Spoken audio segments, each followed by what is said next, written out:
Let's set up an event with your Stratus Transformer. Say you want to have a different lighting schedule for the weekdays and the weekends. Well, I'm going to show you how to do that.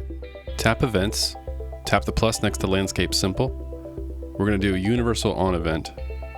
We're going to set it for sunset. Select both zones and hit Create. Next, we're going to set up a weekday off event. We're going to set it for midnight. And here we're going to select the days of the week. So we're going to do Sunday through Thursday. Both zones, hit Create. Now we need an off event for the weekends. We're going to call it Weekend Off. Set it to turn off. And we're going to do sunrise. And we're going to select Friday and Saturday. Select both zones, tap Create, and you're done. For more ideas, check out our YouTube channel. Thanks for watching.